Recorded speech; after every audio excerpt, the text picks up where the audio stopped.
We have here the brand new Specialized Diverge for 2026 in a size small, weighing at 18 pounds, 6 ounces, and in kilograms, 8.33 kilograms. This is a custom built Diverge 4 that is with a dual-sided power meter, a 1x, and upgraded wheels. We'll talk about all of that in just a second. Stay tuned to at the video or free buy sent us on those number 6 gravel wheels. Hey, how's it going, everyone? GC Performance here, back with another video, and today we have for you guys the brand new Diverge 4.0. This is the newest and latest iteration of this bicycle with some big changes coming to the bike. They went ahead and put on the brand new Future Shock 3.3.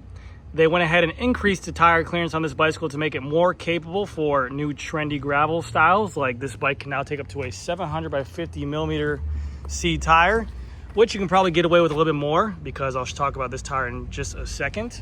You have the SWAT Storage 4.0 on here as well, which is a bigger opening that you can go ahead and store, you know, your tubes, tools, fuel, whatever you need inside of here for a long race as well. And they went ahead and lowered the bottom bracket and also slacked out the front fork, or slacked out the head tube as well, to make it a more capable bike. This is definitely more aimed against long distance on the bike, maybe 200-mile rides, 150-mile rides. It was showcased at Unbound, but it is a very capable gravel bike that it just can do it all. You have the Future Shock, which adds 20 millimeters of travel above the platform of the bicycle, so that way you get suspension to help your shoulders and arms and neck not fatigue over long distances. But then also you don't actually have the suspension on the front fork, because if you had suspension on your front fork when pedaling into the pedals, you would lose some power on there as well. This bike right here is $10,500. It is the Diverge Pro LTD. They only made 200 of these, I believe. Yes, you can see right here. And this customer got 174 out of it. The weight I gave you is without a bottle cage, or bottle cages plural, on there, but it does have the out front mount and a dual side power meter as well.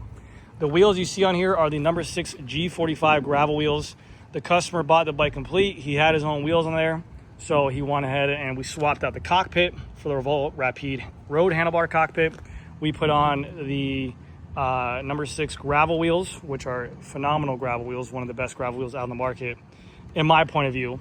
1,308 grams, 28 millimeter width internals, 34.5 millimeter externals on here, carbon fiber spokes, ceramic bearings inside there, which is very nice. So that stretches that tire out massive. This is a 700 by 47C tire, and it stretches it out pretty big, and you can see there's still a ton of clearance on here.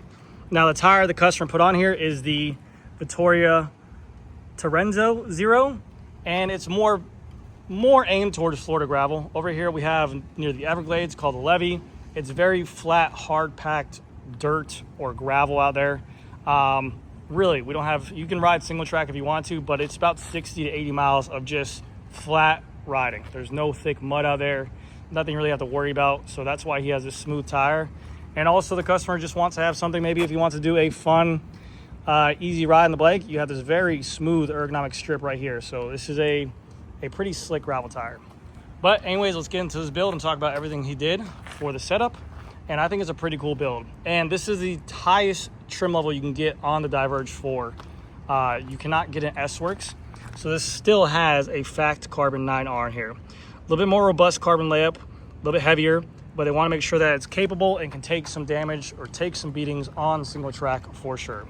So starting off with a handlebar, we went ahead and replaced the stock cap that usually comes on here, and we put on the skinnier cap on here to make it as low as possible, because with the Future Shock you still have this little bit of space on here. So we run no spacers. We're running the new Future Shock 3.3. You have the adjustment that you can change it from firm all the way to locked out if you wanted to. If you didn't want the Future Shock feature, you have this little knob you can turn and get rid of the Future Shock completely. On here is a Revolt Rapide cockpit, $700 bar. It's a 90 millimeter here and a 38 here to here with the out front Revolt mount, and also the attachment for the underneath light. Handlebar tape on here is the Silca tape, one of my newfound favorites. It's a great tape. I don't like the design as much, but one of the most comfortable plush tape out there that I really do like. I don't like gloves either, so it is kind of tacky as well. It doesn't get that slippery when riding, so it is super nice. For the group set we have on here, the SRAM Red XPLR group set, 1 gear in the front, 13 speeds in the back, Again, very capable for any kind of terrain. You put it on the right chainring on there. And again, like we said, we're South Florida here, so we have a ton of options to go here. The Diverge is still external cables. Some people absolutely love that. Some people want it to be internal by now. It is 2025, and Specialized being the company that said innovate or die, and being one of the most fastest companies when going ahead and making things, they still have 4 bikes. Oh no, the Aethos. So yeah, 3 bikes now. The Diverge, the Crux, and also Diverge, the Crux. What was the other one? The Roubaix SL8 that still has external cables. So we're hoping to see the Aethos just got revamped. They went internal cables on there. We'll see if the Crux get a revamp on there. But anything with the Future Shock, they cannot make internal cables because this is just inside of here. Usually internal cables go into the fork. That is not the case here. So keep that in mind. You have a ton of different mounting points right here.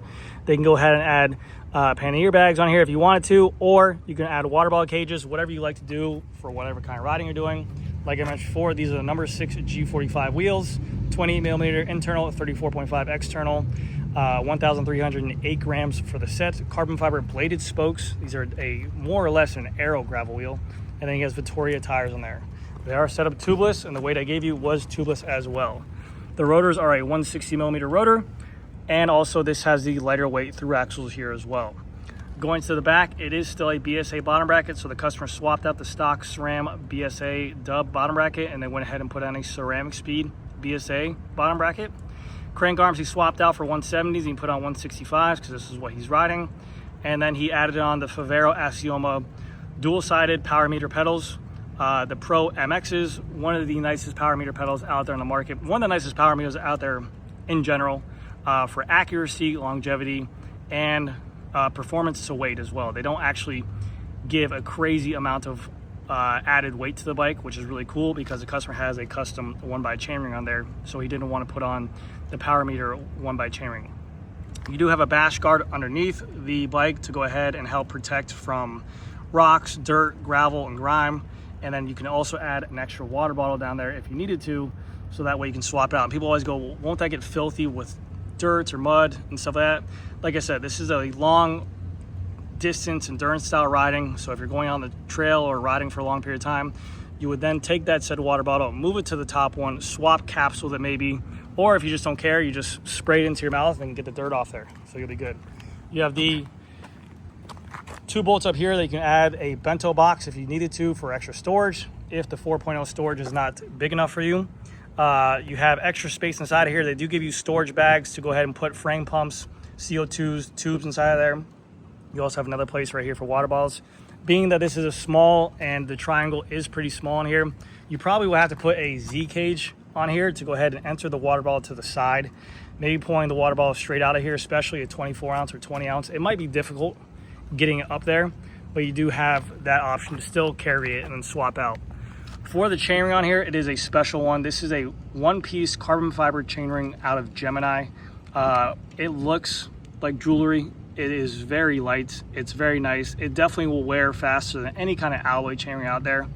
But again, this is a custom piece that you know will have to be replaced in 3 or 4 years. And especially riding on gravel, let's say you get stuck on a climb or stuck in a rock or stuck on a route, and you put an excessive amount of torque on there, one of those chainring teeth could break. So keep that in mind. Whenever you buy these custom carbon things that are expensive, you have to know what you're paying for, and it's beautiful, it will work, but the carbon will wear out way faster than aluminum.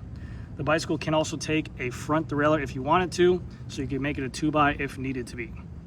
Going to the back, they have here a nice chain protection or chain guard in here. I believe they have 3M tape. They don't, but you can also add 3M tape right here if you wanted to. But you have this nice protection here for chain slap. And then it is a UDH compatible, so this was a nice little upgrade to the bike as well. So it's a 13-speed SRAM red chain with a 1046. Is that a 1046? Or is that a 1052? Yeah, it's a 1046. Yeah, it's a 1046 SRAM red XPLR rear cassette that is gravel specific with the SRAM red XPLR rear derailleur. So this is a very capable group set. Whichever terrain you're on, just figure out the right chainring size for it, and you have a ton of gears back and forth on there. I believe you also have Options to put fenders on here if needed to. So if you wanted to go off in some muddy or some icy or snowy terrain, you can also add fenders to the bike, but that will hinder how big your tire size can go onto there. Same tires that are on the front and the back, same wheel size as well. They're not staggered, so they're both there as well. 45 millimeters front and rear, 160 millimeter for the SRAM red rear disc brake rotor, and then also here the lightweight through axles that you can put on there. You can also, that's your little exit port for the Di2 wire right there, and that's your fender bolt mount right there as well. But you can see this is again a 47 with pretty wide rims on here, and it has plenty of clearance on there. I've seen some people put a 29 by 2.1 or 2.2 on these bicycles, but you have to go ahead. That has to be, some mountain bike companies have wider tires than other, even though they say 2.1, they stretch out a little bit more, and some also rims are wider than others as well. For the seat post on here, you also swapped it out from the standard seat post that goes on here. This is an Alpinist seat post, so a 27.2, a lighter weight version. And then the S-Works Power Mirror Saddle, carbon fiber rails, carbon fiber body, 3D printed on here, which is very nice. The size 52 comes stock with a 155. I do not know why. I know maybe in their heads they're thinking that maybe it's a smaller size, maybe wider sit bones, who knows, but for some reason all Specialized in the size 52 come with a 155 saddle. I believe the size 49 comes 143, and every size besides the size 52, the 54, the 56, 58, I believe all come 143. So it's very weird how the 155 sits on the 52, but luckily this customer had enough money to go ahead and swap that out because he has old saddles. And also that weight I gave you is with a rear mounted Garmin Varia light that's fixed with a 3D printed mount to fit onto the saddle.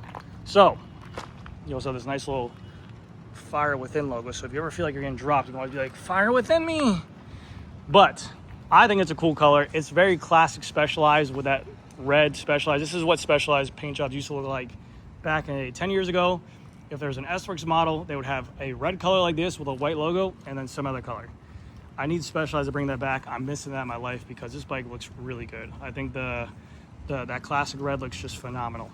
Get the jades, get the sunlight moon, get the velvety blue out of my life. I want some just classic Specialized red for a little bit, and I want to see it come back. But anyways, guys, this is the 2026 Specialized Diverge Pro LTD with some changes. Oh my geez, rice. There's the wind. But yes, the Specialized Diverge Pro 4 LTD, which changed out, retail is $10,500. We swapped out the handlebar, swapped out the chainring, swapped out the bottom bracket, swapped out the wheels, swapped out the seat posts. And that is going to do it. Let me know what you guys think about this bicycle. If you have any questions, let me know down in the comment section below. Thank you guys again so much for watching. I'll see you guys next time. Here comes the free buy sound test of these number 6 wheels, the G45 gravel wheel set right here. Let's get into it.